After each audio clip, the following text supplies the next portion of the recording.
سيدنا وحبيبنا محمد المصطفى وعلى آله المجتبى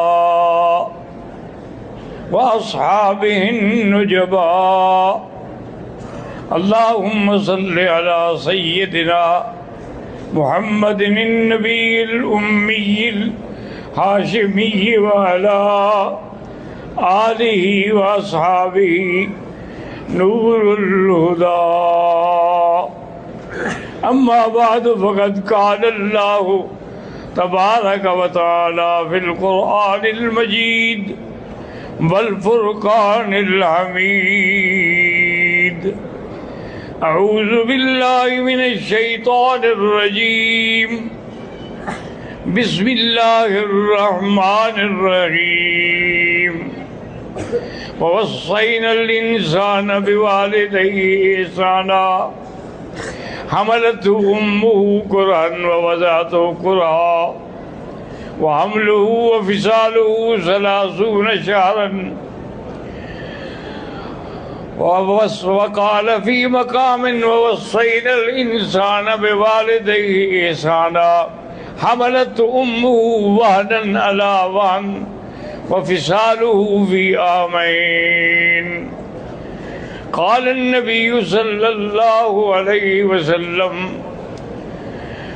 النظر إلى الوالدين رحمة تكون حجة مبرورة وعمرة مبرورة أو كما قال النبي صلى الله عليه وسلم. برادران اسلام، اللہ تبارک و تعالیٰ کے کلام مقدس میں سے ہمارا سابقہ درس جو ہے وہ اطاعت والدین پہ تھا، کیونکہ والدین کی اطاعت جو ہے یہ بہت بڑی اہم چیز ہے. حتیٰ کہ خواجہ معین الدین چشتی فرماتے ہیں کہ کعبے پر دیکھنے سے رحمت آتی ہے، قرآن پاک کو دیکھنے سے رحمت آتی ہے، اور اسی طرح فرمایا کہ اپنے والدین کو دیکھنے سے بھی رحمت آتی ہے، اور اپنے استاد اور اپنے شیخ کو دیکھنے سے بھی رحمت آتی ہے. یعنی صرف دیکھنے سے رحمت آتی ہے. اسی لیے حکم ہے کہ آدمی جب کعبۃ اللہ میں آئے اور داخل ہو دروازے سے تو وہیں سے یہ دعا مانگے، چونکہ جو نظر پہلی کعبے پہ پڑے گی جو بھی دعا مانگے گا وہ قبول ہوگی.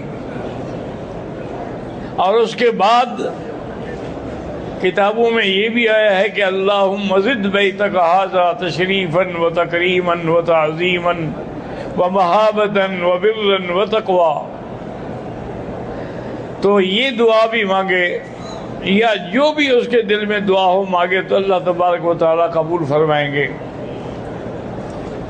اسی طرح حدیث میں ہے کہ حضور نے فرمایا کہ جو شخص رحمت کی نظر سے والدین کے چہرے کو دیکھتا ہے اللہ اس کو حج مبرور اور عمرہ مبرور کا ثواب دیں گے، صرف دیکھنے سے. صحابہ نے کہا یا رسول اللہ ولو مئۃ مرۃ، نے کہا ہم نے دل میں 100 دفعہ دیکھے والدین کو. تو آپ نے فرمایا واللہ اطیب وازکا، اللہ کے یہاں رحمت بہت بڑی ہے، تمہارا کیا ہے 100 دفعہ مانگنے سے. تو صرف دیکھنے سے یعنی یہ عالم ہے. ایک صحابی آئے حضور کی خدمت میں، انہوں نے کہا یا رسول اللہ انی ارید ان اجاہد فی سبیل اللہ. آپ نے فرمایا کہ حل من ابواک حی، انہوں نے کہا میرے والدین زندہ ہیں. فرمایا جاؤ پہلے ان سے اجازت لو، اگر وہ اجازت دے دیں تو پھر تم جہاد کے لیے آنا، اگر والدین اجازت نہ دے تو پھر ان کی خدمت کو جہاد سمجھو، وہی تمہارے لیے جہاد ہے. ایک دن حضرت سیدنا موسیٰ علیہ السلام نے دعا مانگی کہ یا اللہ مجھے اپنا رفیق جنت میں دکھلا دے کہ کون میرا ساتھی ہوگا. اسی لیے میرے ایک حدیث میں آتا ہے کہ میرے آقا نے فرمایا لِكُلِّ نَبِيٍّ رَفِيقٌ وَرَفِيقِي فِي الْجَنَّةِ أَبِي بَكْرٍ، لیکن دونوں کے رفیق میں فرق ہے.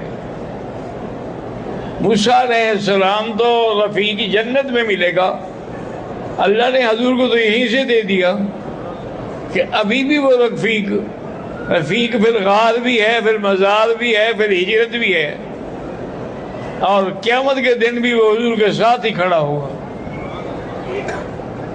تو اللہ نے فرمایا کہ موسیٰ فلاں شہر میں جاؤ، فلاں محلے میں جاؤ، فلاں گلی میں جاؤ، وہاں ایک کسائی ہوگا گوشت بیچ رہا ہوگا، بس وہی تمہارا ساتھی ہے. حضرت موسیٰ علیہ السلام حیران ہوئے، آئے تو آ کے سامنے بیٹھ گئے اس دکان کے، دیکھتے رہے کہ وہ کوئی خاص بات نہیں، بالکل برابر جو حق ہے وہ دے رہا ہے. یہ نہیں میں سمجھوں کہ زیادہ دیتا ہے اس لیے اللہ نے اس کو یہ مقام دے دیا، وہ نہیں کر رہا. اس کے بعد جب وہ دکان کے گوشت بیچنے سے فارغ ہو گیا تو تھوڑی سی ایک پوٹلی گوشت کی بھی رکھ لی. تو میں نے عرض کیا کہ حضرت اگر مجھے آپ اپنے ساتھ آج رکھ لیں. انہوں نے کہا بالکل اہلاً وسہلاً. فرماتے میں دیکھنا چاہتا تھا ابھی کون سی اس کا عمل ہے جس نے اس کو جنت میں پہنچا دیا ہے. کہتے ہیں میں ان کے گھر میں آیا، دیکھا کہ وہاں ایک کونے میں چارپائی پہ ایک بوڑھی عورت ہے، بیچاری معذور ہے. مجھے اس نے سامنے بٹھایا اور کہا کہ پہلے میں والدہ کی خدمت کر لوں، بعد میں پھر آپ کو کھانا کھلاتا ہوں.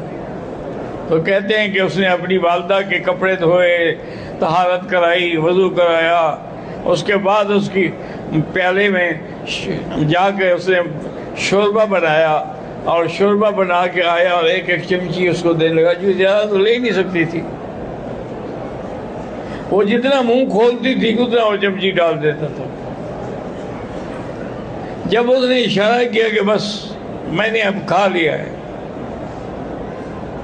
تو کہتے ہیں کہ میں نے سنا کہ وہ آہستہ آہستہ کچھ کہہ رہی ہے. کہتے ہیں کہ میں پھر قریب چلا گیا تو میں نے سنا وہ کہہ رہی تھی کہ یا اللہ میرے اس بیٹے نے بڑی خدمت کی ہے، تو اس کو حضرت موسیٰ کا ساتھی بنا جنت میں. تو فرماتے ہیں کہ پھر مجھے سمجھ آیا کہ اس دعا کا مطلب کیا تھا اور اللہ نے اس کو کس لیے ساتھی بنایا ہے. کیونکہ اللہ کے راستے پہ قربانی دینا، والدین کی خدمت کرنا جو ہے یہ بہت بڑا عظیم عمل ہے. اس کی وجہ یہ ہے کہ والدہ نے مصیبت بھی بڑی اٹھائی ہے نا. پہلے اس کو حمل ہوتا ہے 8 مہینے 9 مہینے تک پیٹ میں اٹھا کے پھرتی ہے بیچاری. اس کے بعد جو ولادت ہے وہ بھی ایک ایسا مرحلہ ہے کہ گویا موت و حیات کا مرحلہ ہے. اس کے بعد پھر اس نے 2 سال تک حولین کاملین لمن اراد ان یتم الرضاعہ، تو 2 سال تک وہ بیچاری اس کو دودھ پلاتی ہے اور اس کے کپڑے دھوتی ہے، اس کی پلیدی پاک کرتی ہے. یہ ساری قربانی کوئی آسان تو نہیں ہے. اس لیے حضور سے جب پوچھا گیا کہ سب سے زیادہ میری خدمت کا حقدار کون ہے، فرمایا اموں کا، تیری ماں. کہا ثم من، پھر اس کے بعد فرمایا اموں کا. کہا پھر یا رسول اللہ، فرمایا اموں کا. پھر چوتھا دفعہ بھی فرمایا ابو کا، تیرا باپ بھی. تو وہ 3 دفعہ کیوں کہا کہ والدہ نے مشقت بھی 3 دفعہ برداشت کی تھی نا. اس لیے حضور صلی اللہ علیہ وسلم نے اس کو یہ 3 دفعہ کا مرتبہ جو ہے عطا فرمایا.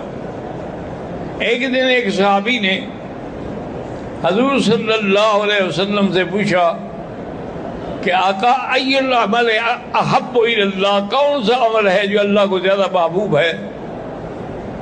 آپ نے فرمایا الصلاۃ فی وقتہا، نماز کو اپنے وقت میں ادا کرو، اور اس کے بعد فرمایا کہ بر الوالدین، والدین سے بھلائی کرو، اور پھر اس کے بعد فرمایا کہ آپ ایسا کریں کہ والدین کی بھلائی کے ساتھ ساتھ اللہ کے ساتھ کبھی شرک نہ کریں۔ تو حقوق الوالدین جو ہے یہ بھی اکبر الکبائر میں ہے، جیسے شرک اکبر الکبائر ہے، اسی طرح حقوق الوالدین یعنی نافرمانی جو ہے وہ بھی قیامت میں اللہ تبارک و تعالی رحمت فرمائے کہ والدین کی اطاعت والے لوگ جو ہیں وہ بڑے جلدی سے اللہ کی رحمت سے جنت میں جائیں گے۔ اس لیے ایک حدیث میں ہے کہ ثلاث دعوات، تین دعائیں ہیں جو ہر حال میں اللہ قبول فرماتے ہیں، ثلاث دعوات مستجابات، اور وہ پہلی دعا آپ نے فرمایا کہ وہ ہے جو والدین کے لیے دعا مانگتا ہے، وہ سب سے پہلی دعا ہے۔ ودعوت المسافر، مسافر کی دعا بھی قبول ہوتی ہے۔ ودعوت المظلوم، اور جو مظلوم ہے اس کی دعا بھی قبول ہوتی ہے۔ تو لہٰذا ان دعاؤں کے بارے میں بھی آدمی خیال رکھے۔ ایک آدمی آیا، اس نے کہا کہ یا رسول اللہ، والدین کی زندگی میں تو میں نے جو خدمت کرنی تھی کی ہے، لیکن اب وہ فوت ہو گئے ہیں، تو کیا ان کی موت کے بعد بھی میں ان سے کوئی بھلائی کر سکتا ہوں؟ تو حضور نے فرمایا کہ ہاں کر سکتے ہو، کہ ان کے لیے دعائیں مانگو، نمازیں پڑھو، اللہ کا ذکر کرو، ان کو ثواب پہنچاؤ، ان کے لیے حج کرو، ان کے لیے عمرہ کرو، ان کے لیے قربانیاں کرو، تو یہ ثواب بھی ان کو ملتا رہتا ہے۔ اور ایسا ایک دفعہ یہ بھی آیا ہے کہ ایک بیٹا بڑا نافرمان تھا اپنے والدین کا، والدین فوت ہو گئے، لیکن اس کے بعد اس نے جتنی ان کے لیے دعائیں کی ہیں نا جی، جتنی اس نے اس کے لیے ثواب بخشا ہے، اللہ نے اس کو فرما برداروں میں شامل کر دیا کہ جو زندگی میں نہیں کر سکا لیکن بعد میں تو وہ نبھا رہا ہے نا، تو اس لیے اللہ نے اس کو یہ مرتبہ بھی عطا کیا۔ اسی طرح ایک کتاب ہے قبسات، اس میں آتا ہے کہ حضرت علقمہ رضی اللہ تعالیٰ عنہ کی موت کا وقت تھا، صحابہ وہی موجود تھے، وہ کلمہ پڑھانے کی کوشش کرتے لیکن حضرت کی زبان نہیں کھل رہی تھی۔ وہ جلدی سے دوڑے اور حضور کی خدمت میں آئے کہ یا رسول اللہ، حضرت علقمہ کے ساتھ یہ ہو رہا ہے جو صحابی ہے، اور صحابی کے لیے تو جہنم حرام ہے، لیکن اس کو تو زبان نہیں کھلتی کہ کلمہ پڑھ لے۔ آپ نے فرمایا اچھا میں چلتا ہوں، اس کا کوئی ماں باپ؟ اس نے کہا جی ماں زندہ ہے۔ فرمایا لے آؤ۔ حضرت وہاں پہنچے، دیکھا کہ واقعی اس کیفیت میں ہے، اس کی والدہ بھی آ گئیں۔ آپ نے فرمایا بی بی کیا تم علقمہ سے راضی ہو یا ناراض ہو؟ انہوں نے کہا حضرت میں بڑی ناراض ہوں۔ آپ نے فرمایا کیا ناراضگی کی وجہ کیا ہے؟ اور کہا حضور اپنی بیوی کو مجھ پہ ترجیح دیتا ہے، ان کے لیے رہنا کھانا پینا جو اعلیٰ انتظام کرتا ہے میرے لیے وہ نہیں کرتا ہے۔ اور پھر میں صحابہ کو حکم دیا کہ لکڑیاں اکٹھی کرو۔ انہوں نے پوچھا حضور لکڑیاں کیوں اکٹھی کریں؟ میں آگ جلا کے میں تیرے بیٹے کو ڈالتا ہوں۔ اب تو جناب اس کی چیخ نکل گئی۔ اس نے کہا اس کی وجہ کیا ہے؟ میں کہا تمہاری نافرمانی۔ اور کہا اس نے میں نے اس کو معاف کیا، میں نے اس کو معاف کیا، وہ ساری غلطیاں معاف کی۔ تو اس کے بعد دیکھتے ہیں تو حضرت کا کلمہ پڑھ رہے ہیں، فوراً زبان بھی کھل گئی۔ حضور صلی اللہ علیہ وسلم کی اس طریقے سے تنبیہ سے وہ بھی جلدی راستے پہ آ گئی، ورنہ کہتے ہوئے چلو جی میں نہیں مانتی، یہ ذاتی معاملہ ہے، یہ کوئی دین کا معاملہ تو ہے نہیں۔ لیکن حضور صلی اللہ چونکہ حکیم الاسلام بھی ہیں، حکیم الامت بھی ہیں، آپ نے ایسا طریقہ اختیار کیا کہ اس کی تو چیخیں نکل گئی، میرے سامنے میرا بیٹا جلایا جائے۔ تو بہرحال کوشش یہی کیا کریں کہ اللہ تبارک و تعالیٰ آپ کو بھی اور ہر مسلمان کو اپنے والدین کی فرما برداری کی توفیق عطا فرمائے۔ وما علینا الا البلاغ۔